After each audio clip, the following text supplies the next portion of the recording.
બીજું કાંઈ નહીં, તમારા ચરણમાં રાખો.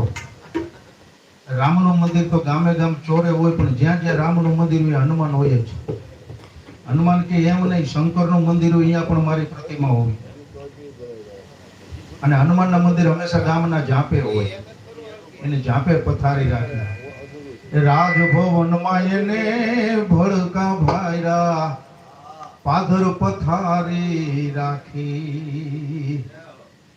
આ રાજને કારણે ભડકા ભારેલા હનુમાનજી કે મારે અહીંયા ગામની વચ્ચો વચ્ચ ક્યાંય રહેવું નથી. જ્યાં ગામનો છેડો હોય, ગામનું પાદર, અહીંયા મારું મંદિર બનાવવું છે. હનુમાનનું મંદિર હંમેશા ગામે ગામની અંદર હોય, પણ ગામના પાદરમાં. અને એને રામને ઋણી રાખ્યા. એ રામને ઋણી એ રાખ્યા, એને તાગડા તોડી જોને નાખ્યા જગતમાં.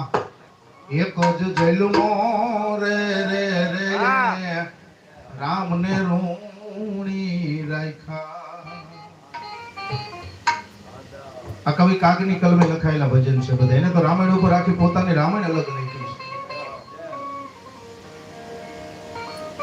રામનું રૂપ રાવણે ધર્યું ને એટલે એના વિચાર બદલી ગયા.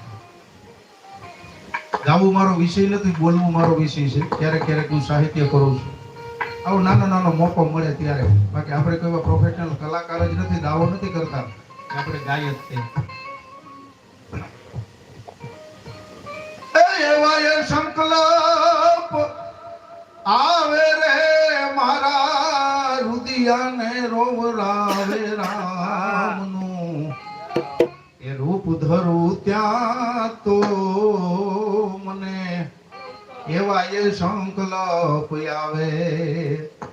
ખોટો ખોટો હું જ્યાં રામ બનું ત્યાં ઓલો રામ રુદામાં આવે. વિભીષણની આ સાચી વાતું મારા તનડામાં તાપ લગાડે રામનું. આ રૂપ ધરું ત્યાં તો રે રે મને એવા એ સંકલ્પ આવે. ભાઈ કુબેર ને જય મનાવું ને એની એ ગાદીએ આવે. હું એકવાર રામનું રૂપ ધરી અને સીતાનું હરણ કરવા માટે ગયો. રાવણ કી એટલે મારા મનની અંદર સીતા મારા જે વિચાર હતા, જે મારા વિકાર રૂપી જે વિચાર હતા, એ બધા નષ્ટ થવા માંડ્યા. અને મને એમ થવા માંડ્યું કે મારા ભાઈ કુબેરને બોલાય આવું કે આ લંકાની ગાદીનો હાથો અધિપતિ તો તું છે, તો તને આ ગાદી ઉપર બેહાડી દઉં. આવા વિચાર આવવા માંડ્યા. વિભીષણની જે સાચી વાતો હતી એના તનડાની અંદર અગ્નિ બળવા માંડી. એક આવું રૂપ ધર્યું ત્યાં કે હવે મારે સીતાનું હરણ ન કરાય. નકર ગયો તો સીતાનું હરણ કરવા માટે. એ મારી ચમરતી વેળાએ પોકાયો એ રઘુપતિ રામ. એ હૃદય મારે જોરે. મારી જ મારો મામો છે, એને હણકું બનાવ્યું તું હોનાનું. હોનાનું હરણ ક્યાંય ન હોય.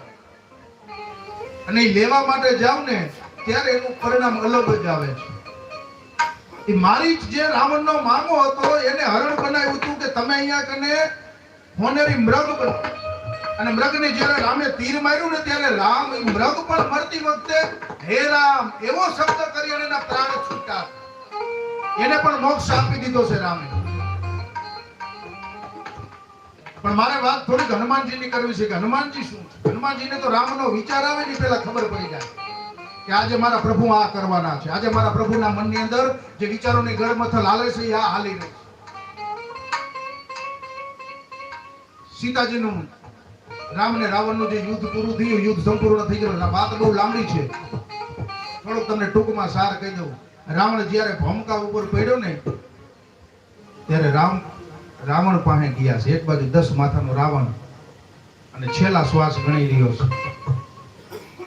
મોતે નાયડો માંડ્યો જેથી જમ જડાફા ખાય, છેવટે છોરોની ચિંતા થાય એને કેમ વિહરીએ કાગડા. હમણાં ભાઈ ભરવાડ ભાઈએ દુહો ગાયો તો મળી નહીં હરીને માં તેથી પરમે હર પશુ થયા. પછી જાયો જશોદા તનો તું કાન કેવાનો કાગડા. શંકર ભગવાન કપડા કેમ નથી પહેરતા? રામ અને કૃષ્ણ કેમ લુગડા પહેરે છે? રાજાના પોશાક જેવા રાજા છે.